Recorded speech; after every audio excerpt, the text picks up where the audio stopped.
দৌলতপুরের গ্রামেতে আসো আসো তোমরা আসো আয়েশা সিদ্দিকা মাদ্রাসায়। হবিগঞ্জের জেলাতে দৌলতপুরের গ্রামেতে আসো আসো তোমরা আসো আয়েশা সিদ্দিকা মাদ্রাসায়।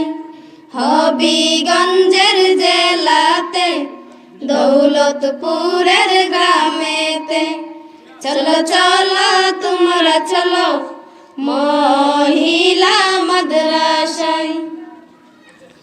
এই মাদ্রাসার পরিবেশটা যেন জান্নাতের বাগান। এই মাদ্রাসায় পড়লে তুমি হবে ভাগ্যবান।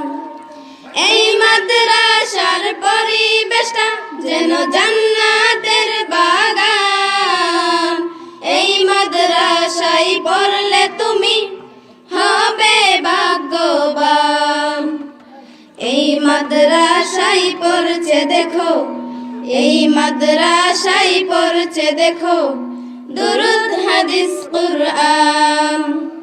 হবিগঞ্জের জেলাতে দৌলতপুরের গ্রামেতে আসো আসো তোমরা আসো আয়েশা সিদ্দিকা মাদ্রাসায়। হবিগঞ্জের জেলাতে দৌলতপুরের গ্রামেতে চলো চলো তোমরা চলো মহিলা মাদ্রাসায়। এই মাদ্রাসা কষ্ট করে গড়েছেন যিনি মাওলানা শায়খ সাব্বির আহমদ তিনি। এই মাদ্রাসা কষ্ট করে গড়েছেন যিনি মাওলানা শায়খ সাব্বির আহমদ তিনি। হবিগঞ্জের জেলাতে দৌলতপুরের গ্রামেতে আসো আসো তোমরা আসো আয়েশা সিদ্দিকা মাদ্রাসায়। হবিগঞ্জের জেলাতে দৌলতপুরের গ্রামেতে চলো চলো তোমরা চলো মহিলা মাদ্রাসায়। এই মাদ্রাসার প্রতিষ্ঠাতা যিনি মাওলানা শায়খ সাব্বির আহমদ তিনি। এই মাদ্রাসার প্রতিষ্ঠাতা যিনি মাওলানা শায়খ সাব্বির আহমদ তিনি।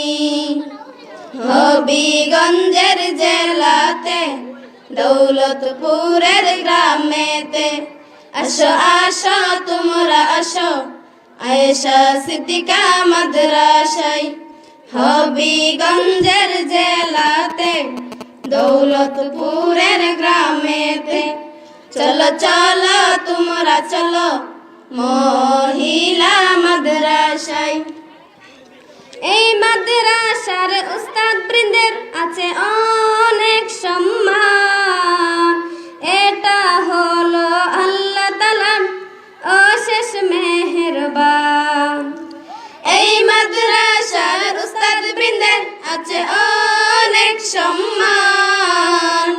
এটা হলো আল্লাহ তাআলার অশেষ মেহেরবান।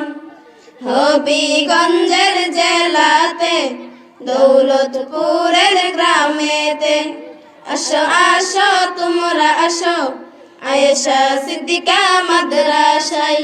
হবিগঞ্জের জেলাতে দৌলতপুরের গ্রামেতে চলো চলো তোমরা চলো মহিলা মাদ্রাসায়। পরিশেষে প্রভুর কাছে আকুল আবেদন, এই মাদ্রাসাকে টিকিয়ে রাখেন যেন আজীবন।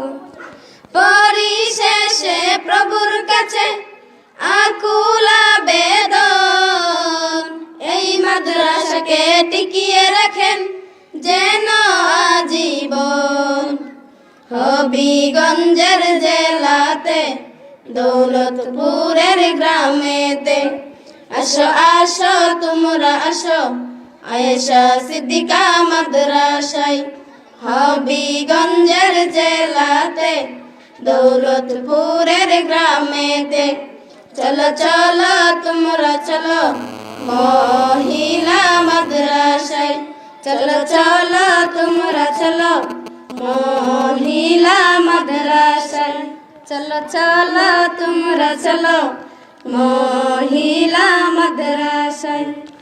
আসসালামু আলাইকুম।